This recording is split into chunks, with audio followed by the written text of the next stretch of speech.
It's a week and a half. Imagine what next week gonna be like. At the end of the day, hey man, you know what I'm saying?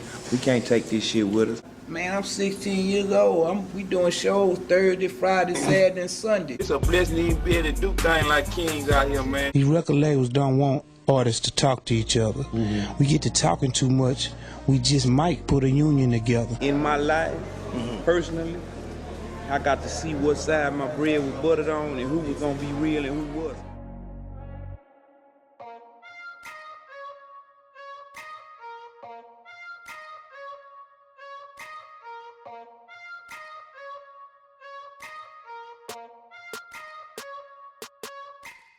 December the 4th of this year will make 17 years since Chad Lamont Butler, one half of the iconic rap group UGK, would lose his life. 33 years old at the time, Pimp C was found lying on his bed at the Mandarin Hotel in West Hollywood on December 4th after he failed to check out as expected.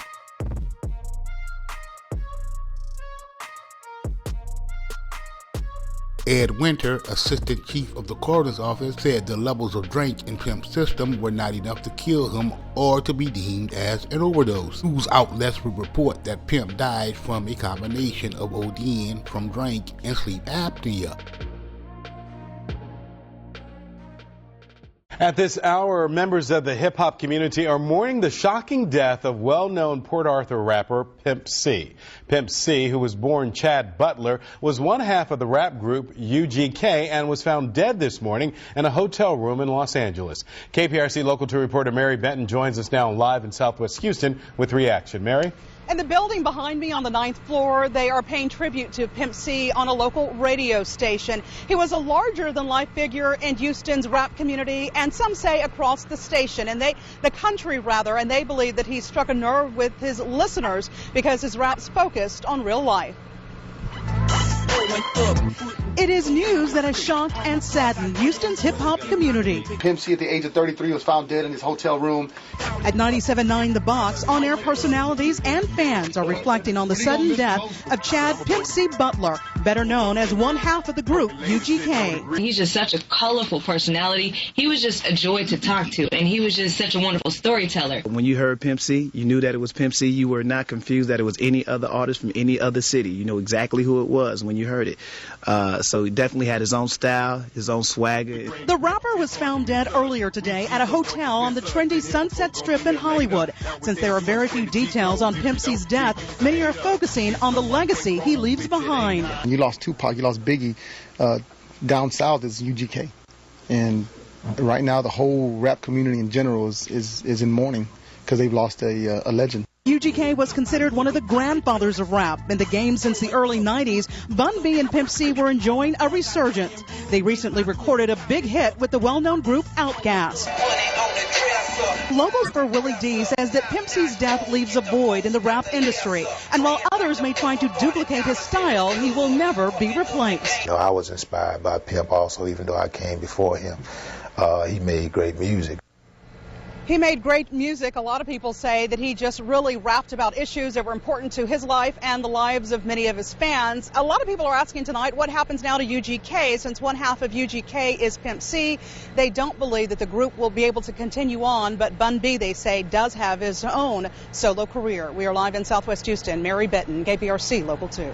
Mama West would refute those claims. Never one to hold her tongue, Mama West would be adamant that Pimp's death was indeed a murder. Before his untimely death, Pimp was making major money moves. One of those moves was the launching of his own label and crew, UGK Posse. If you know anything about the Pimp, you would know that he adored his mother, Mama West, and would have the utmost respect for anyone holding Mama West down and making sure that she was straight. One of Pimp's homies that was the closest to Mama West would be Herbert Mouton, aka Easy Leo of the UGK Posse. It was no secret that Heezy was Mama West's favorite, and for good reason. It would come as no surprise that Heezy would expose backdoor snake behavior that would begin to transpire a mere 2 days after the death of Pimp C. On Thursday, August the 8th of 2024, Heezy went live on his YouTube channel to expose the dirty, underhanded work that was done to Pimp after his death. Heezy, whom is a man of principle, could no longer bear the burden of the 17-year secret that he had kept quiet for so long. Visibly disturbed by the entire situation, Heezy would go in on Corey Moe and Pimp C's wife, revealing a private phone conversation that was had after the death of Pimp C.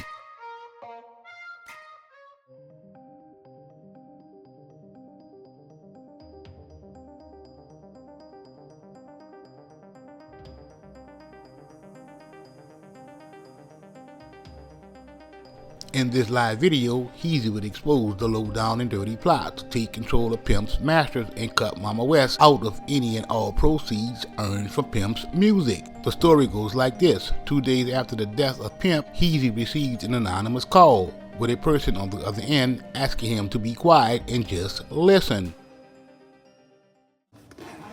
And got the phone call. The individual told me, shh, just listen. You hear me? The individual said, shh, just listen. As soon as the person got on the phone, that's what they said. So I'm like, I don't know what the fuck I'm finna be privileged to hear, but I started listening.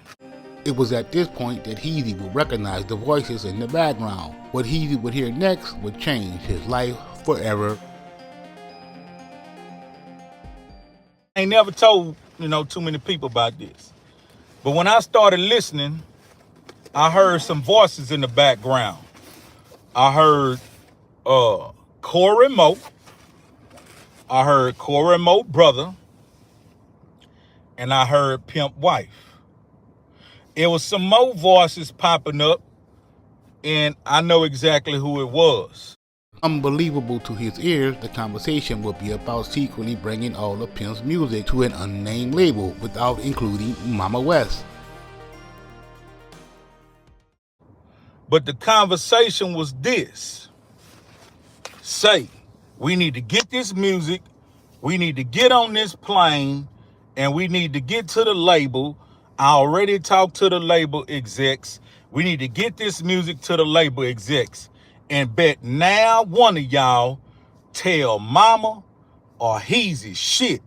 Don't y'all tell that, listen, this is the words of Pimp's wife. Don't y'all tell that bitch shit.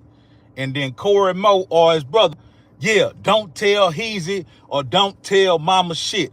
Basically what they was doing was they was shooting to the label damn near a day or two after Pimp died to go cut a motherfucking side deal and make sure they cut Mama West out. This conversation would enrage Heezy, who would for years hold his tongue on the entire situation. There's an old saying that goes like this: what's done in the dark will eventually come to the light. Heezy shared with the world what everyone else behind the scenes had known for years. So yeah, nigga, I heard y'all plot and y'all plan, but you say you got so much fucking love for Pimp. If you got so much love for Pimp, Corey Moe, why would you intentionally, knowing what he was building with you, with us, how involved his mama was, why would you intentionally, willingly go along with that plan to cut that woman out of anything could have been coming her way from her son? But you say you real? You trill? Let the people be the judge of that, nigga. You hear me? Let the people be the judge of that. I ain't mad at you, but I just don't like no nigga running around talking about, yeah, this and that, I'm real. You quoting Pimp C shit about being real and fake. Which one was you trying to choose about yourself? Because that's some real unreal shit, nigga. That was the beginning of the end of all the separation and niggas not with each other and niggas not being able to elevate because y'all was trying to make sure y'all was cutting niggas out of shit easily soon as the man died. While we fighting motherfuckers bootlegging t-shirts, y'all niggas making sure y'all taking what y'all could go get and cut side deals and benefiting getting G's off it, and we not getting a information. So yeah. So I've been coming over here talking about why you don't get a beat from Corey Mo or why you don't holler at Corey Mo. Man, I don't Corey Mo because Corey Mo do not with me, never have. Didn't give a fuck the man mama, didn't never check on her. You know what I'm saying? And still to this day, do you think he holler at his son and offering him a track, but he got his fucking daddy name and his dick suckers all day long? Tag him in the video. Matter of fact, I'm live right now. Send him the video. I don't give a because the thing about it is, nigga, I'm telling you nothing but Trill shit, baby. Real Trill shit. I'm talking Trill shit to you, baby. Real Trill shit. And everybody that was sitting in that room, I know who was there. I know who was for it. And I know who was against it. The niggas that was for it, they stayed and they got them some bread off it. The niggas who was against it, they left out that room and they got cut out of that shit. The niggas who got cut out of that shit because they with mama and left out that room was cousin Ed, Trill Images, and the nigga 17. Now here's the crazy thing about it. I'm not gonna put Ed on the spot to speak on that because he ain't got to. But I'm sure all the videos that 17 and he done actually told you what I'm telling you in some kind of way. But even he didn't know that I was on the other end listening. Even he didn't know that I was on the other end listening to this fucking private sabotage ass conversation. Yeah, nigga, the niggas that be running around here who the most visible screaming they got all the love for Pimp, this and that, them niggas ain't making one fucking leap, inch, or bound, ain't moving a finger, ain't jumping a checker to make sure anything go down or young Corey get paper in his pocket, nor probably Chad. You hear me?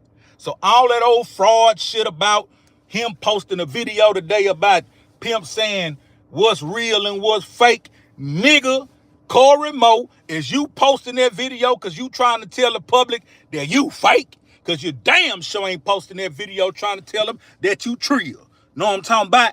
Trill niggas don't move like that. We know how much that nigga loved this mama. We know how much he loved this family. And what he wanted to cut them out of something they could have benefited off of because of his name. What he wanted to do that, anybody and everybody know he wouldn't have done no shit like that. And maybe you don't know how to be a real nigga or be a friend. Because maybe you been such a industry nigga your whole motherfucking life. Maybe you felt that's what you was supposed to do.